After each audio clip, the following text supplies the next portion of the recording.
তো গাইস, এটা বানাচ্ছি সিঙ্গেল স্প্রিংয়ের শাটারের খাঁচা।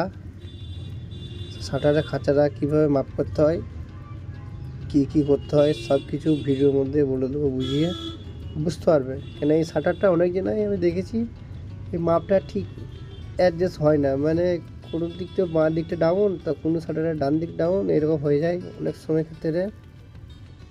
ভিডিওটা দেখো শেষ অবধি, ভালো করে স্কিপ করো না, তাহলে বুঝতে পারবে না।